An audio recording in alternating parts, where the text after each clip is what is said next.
যে কোনো সময় যে কোনো মুহূর্তে কিভাবে জলের তলায় চলে যাবে আস্ত পুরীর জগন্নাথ মন্দির। কিন্তু হঠাৎ এমন দুঃসংবাদ কেন?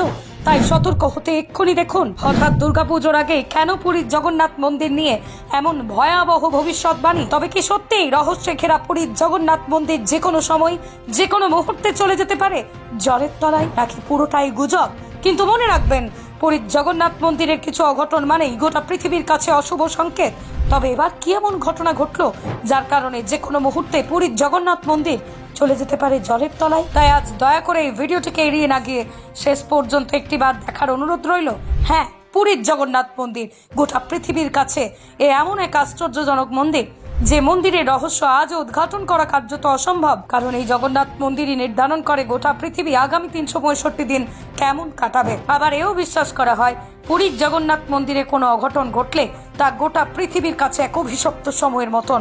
কারণ এটি শুধুমাত্র কোনো কল্পনা নয়, বাস্তবে বারবার এই ঘটনা জল জ্যান্ত উদাহরণ মিলেছে। কিন্তু এবার যেন সব থেকে বেশি দুশ্চিন্তার কারণ, ভবিষ্যৎবাণীতে বলা হচ্ছে যে কোনো সময় যে কোনো মুহূর্তে পুরীর জগন্নাথ মন্দির ডুবে যেতে পারে জলে। তবে কি এই ঘটনায় আমরা সচক্ষে প্রমাণ পাবো? দেখুন একবার পুরোটা।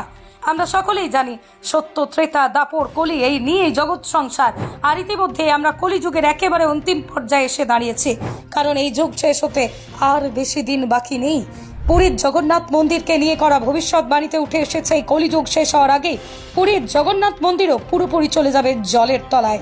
ঠিক যেমন দাপর যুগে ভগবান শ্রীকৃষ্ণের অন্তিম সময়ে গোটা দ্বারকা নগরী চলে গিয়েছিল জলের তলায়, ঠিক তেমন করেই প্রভু জগন্নাথ দেব এই জগৎ সংসার থেকে বিদায় নেওয়ার মুহূর্তেই জলের তলায় হারিয়ে যেতে পারে পৃথিবী বিখ্যাত এই পুরীর জগন্নাথ মন্দির। কারণ কলিযুগ শেষ হওয়ার পরে কোনো যুগের সৃষ্টি হবে সকলের কাছে অজানা থাকলেও আজ পুরীর মন্দিরের এই ঘটনা সত্যি হবে না তার গ্যারেন্টি কি?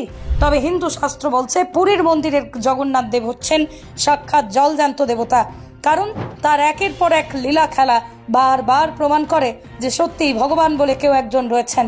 না হলে জগন্নাথ মন্দিরের হওয়ায় বিপরীত দিকে এরা পতাকা, আবার মন্দির থেকে সমুদ্র গর্জন শুনতে না পাওয়া, মন্দিরের কোনো ছায়া না পড়া কিভাবে সম্ভব? মনে রাখবেন, এই কলিযুগ শেষ হতে এখনো ঢের বাকি থাকলেও পুরীর জগন্নাথ মন্দির যে সত্যি একদিন জলের তলায় চলে যাবে এটা একেবারেই নিশ্চিত। তাই আসুন আজ এমন ঘটনা শোনা মাত্রই ভিডিওটিকে এত বেশি শেয়ার করি যাতে সকলের কাছে পৌঁছে যায় এই ভিডিও।